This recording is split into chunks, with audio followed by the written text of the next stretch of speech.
Buenas tardes, este es Omar Delgado para Letra Gorda. Estamos en el marco de la finali del Festival Necropsias, llevado a cabo en la ciudad de Puebla. En estos días, 31 de marzo y 1 de abril, estamos con el autor Carlos René Padilla. Él nace en Agua Prieta, Sonora, exactamente. Hace casi 46 años. Ya mero. Ya, exactamente. Y bueno, él fue periodista en sus primeros tiempos y actualmente es narrador de cuento, novela, también es cronista, por supuesto, y él es el fundador del movimiento Sonoir, es decir, personas que ejercen el género negro, el género noir, pero directamente desde el estado de Sonora. Carlos, pues muchas gracias, por darnos esta plática, carnal. Bueno, pues lo primero que quiero que nos comentes es, para ti, ¿qué importancia tiene pues el género policíaco, el género negro en estas circunstancias que estamos viviendo como país y como sociedad?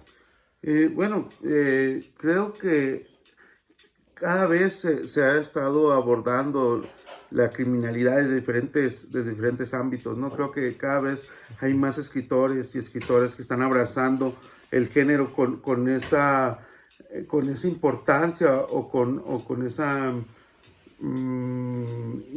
nobleza, por eso llamarlo de alguna manera, de lo que significa el género. Desgraciadamente vivimos en un país azotado por la violencia en muchas formas, ¿no? Y creo que eso ha estado quedando plasmada en la literatura que está haciendo actualmente, ¿no? Sobre todo por regiones, ¿no? Sobre todo por regiones. Ya no solo, ya creo que no es solo en el norte el narcotráfico. Creo que ya el narcotráfico de cierta manera termina corriendo o atravesando las páginas de todas las. Está aquí Camila. Sí, está la otra invitada, que es Camila. Si ven que se mueve es porque ella quiere participar. Sí. Y eso, ¿no? De que creo que es muy importante porque, como le ha dicho el maestro Elmer Mendoza, la novela negra representa una radiografía de diferentes zonas del país, ¿no? Y creo que hay colegas muy importantes que están retratando estos hechos criminales que están azotando a sus regiones y que están quedando plasmadas en su narrativa. Ok. Bueno, en el entorno en el contexto del necronarrativas que llevamos a cabo, que en la que compartimos tú y yo y otros grandes amigos, surge un concepto que no es nuevo, es un concepto de la académica Magali Velasco, que es la necronarrativa. O sea, la necronarrativa, que eso tiene que ver justamente con otros conceptos que tratan de explicar el contexto de violencia que vivimos como sociedad y que, bueno, esto ya es aplicado a las distintas narrativas, tanto audiovisuales como literarias, tanto de ficción como no ficción, que se están generando en el país. ¿Tú qué opinas de este concepto muy interesante de la doctorante Velasco? Y, por supuesto, ¿qué relación tiene con la novela policíaca clásica, ¿no? O sea, con la que ya conocemos tanto a nivel mundial como a nivel nacional. Sí.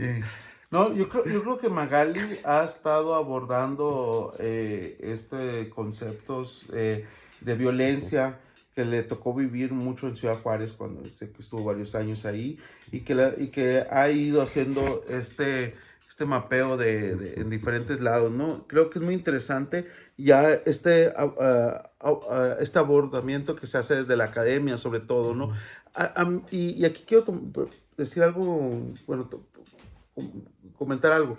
A mí me sucedió que de repente en varios países, el género como tal se estudia dentro de la academia con una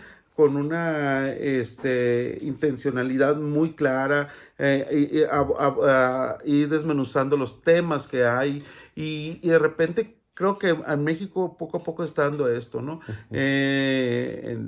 Recuerdo el ejemplo en Argentina, está la biblioteca Bustos Domecq, especializada en novela policial y negra. Creo que creo que eso le está faltando un poquito más a México, ¿no? En entender la seriedad de estas necronarrativas que nos afectan de muchas maneras, ¿no? Sobre todo en el ámbito, ahorita lo dijiste, en muchas artes eh, artísticas, pero bueno, en lo que nos compete es en el literario. Y yo recuerdo que en varias partes ya han rastreado, hablando un poquito de lo policial en México, ya han rastreado la primera novela policíaca de una región, la primera novela policíaca de un estado, de una ciudad, pero hay varios estados, Sonora, que es donde vengo, que no había ese estudio, ¿no? Que de dónde, de cuál es la novela, ya con esta intencionalidad de plasmar estas narrativas, de plasmar estos hechos criminales que nos afectan. No vamos a rezar nada. No, todavía no. Es Domingo de Ramos, pero todavía no. Domingo de Ramos, es cierto, Ajá. pero no vamos a rezar. Y esta intencionalidad, ¿no? Que ya se busca. Entonces, un poquito con eso surgió el ensayo, fue el génesis del ensayo de Rodrigo Cobra y Juan Justino, de rastrear cuál había sido la primera novela negra, ¿no? Entonces, así como se ha podido rastrear el primer cuento realista o el primer cuento de ciencia ficción que pudo suceder en Puebla o en Ciudad de México. Creo que es importante saber para ir creando esta tradición y estos cánones de dónde, y yo creo que aparte el descubrimiento que tenemos como lectores con autores y autores que desconocíamos. Claro. Bueno, otra pregunta. Bueno, otra vez en Necronarrativas reflexionamos mucho acerca también de cómo este subgénero que a su vez tiene varias ramificaciones, Sí. ¿no? Novela policíaca, novela negra, ya hablamos un poco, ¿no? Pero algo que salió muy constante es que habla o refleja la buena novela noir policíaca. Habla o refleja la relación que tiene una sociedad con sus autoridades, ¿no? En este digo las autoridades judiciales. Tú, en este caso, digo, tú también tienes la experiencia de haber sido reportero, de haber luchado en esa trinchera y registrado todo. ¿Tú qué opinas de esto que refleja nuestra narrativa, con respecto a nuestra confianza, desconfianza o animadversión con las autoridades, con nuestras autoridades judiciales? Fíjate que algo que en comparación con otras narrativas, siempre el malo, pues es una persona muy palpable, ¿no? Es el asesino que cometió este crimen por esto, no sé, el asaltante de bancos o el banquero. Pero por regular siempre, de alguna manera, hay una justicia, ¿no? En México, si nos estamos apegando a mucha realidad, siempre buscamos un poco la manera de justicia poética, que es la única que nos queda de repente. Y algo que me da mucha atención, siempre es contra el sistema, siempre es contra la corporación, o sea, sí hay el policía, sí está el sicario, sí está, pero siempre es como que lo que se plasma mucho es el gran enemigo, ¿no? Taibo lo dijo en algún momento, me acuerdo cuando Velasco Arán se enfrenta a Cerebro, ¿no? Que dice, pues yo he matado X número, pero creo que el gobierno, el sistema es el gran hacedor de muertos, ¿no? Y ahí me lleva me recuerda también a cómo se describe Filiberto García. Yo soy un hacedor de muertos. Y justo el mismo sistema lo termina utilizando, lo termina utilizando para hacer eso, para hacer este trabajo sucio, ¿no? Este matón con placa, donde se puede meter y lo tiene convirtiendo en estos personajes oscuros que pueden delinquir con la placa sin meterse en problemas, ¿no? Entonces, creo que este tipo de necronarrativa se está abordando y se va a seguir abordando en la literatura actual. Hablamos de esto justo en el encuentro, de que son muy importantes porque van plasmando la época, ¿no? Creo yo que cada vez la literatura, la criminalidad va mutando, es muy importante y no, de repente creo que la criminalidad avanza más rápido que el contexto literario, pero bueno, como escritores y escritores, Ujú. pues sí nos toca un poquito abordarlo de alguna manera. Entonces, sí creo sí creo la importancia de escribir en el contexto de lo que nos está...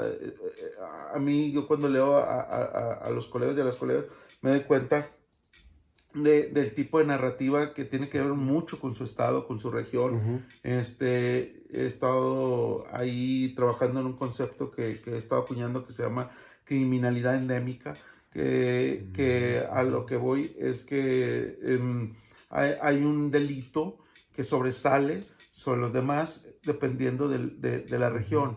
Em, Te pongo un ejemplo. En Sonora vamos a encontrar muchos hechos criminales relacionados directamente con el narcotráfico. Ok. Un levantón, Ujú. desapariciones, ejecutados, todo eso. Pero te puedo decir que yo como reportero me tocó trabajar en uno o dos asaltos bancarios. Ok. Yo ahorita no Ujú. recuerdo un asalto bancario en los últimos 4 años Ujú. en Sonora, Ujú. o 5, pero a lo mejor tienes una ciudad como Ujú. México, donde los asaltos bancarios son más frecuentes. Este, mm, Trata de mujeres, Ujú. a lo mejor en Tlaxcala tienes, no significa que no haya trata de mujeres en Veracruz, en Monterrey o Ujú. en Sonora, pero creo que el crimen, un crimen imperante y que es el núcleo Ujú. de toda esa criminalidad Claro. puede ser la trata de mujeres, que lo Ujú. mataron que la Ujú. mataron, ese feminicidio, pues que tuvo que ver algo, un hecho, estuvo más emparentado con eso. A lo mejor en ciudades turísticas, pues está la prostitución infantil, la Claro. pornografía infantil. O por ejemplo, Este, los estados del sur, el tráfico de personas, ¿no? Exacto, Claro. Ajá. los polleros, los Ajá. ilegales. No, a lo que voy es que no significa que no Ujú. haya en las demás regiones, sino que no es el crimen imperante. Ujú. Obviamente, al ser el crimen que más se vea o que más se visibilice por parte de la sociedad, será más común que eso termine afectándola.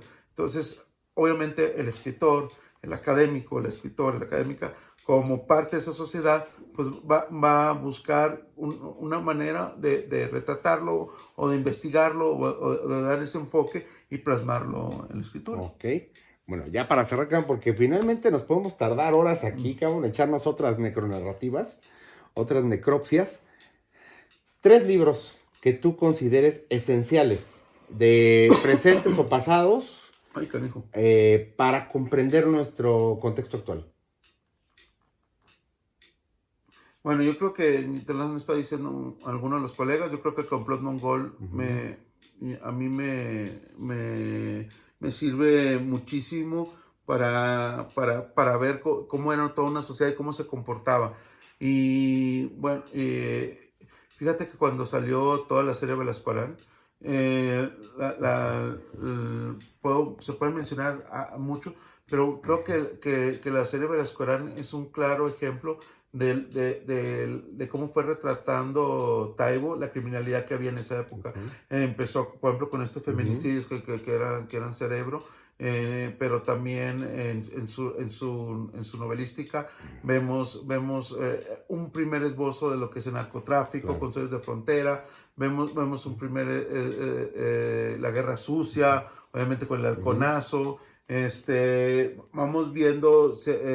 eh, los sindicatos, o sea, Exacto, o ciertos noticias de coyuntura como el caso del cobalto 93, ¿no? Ajá, exacto. Entonces sí. vas viendo en la narrativa.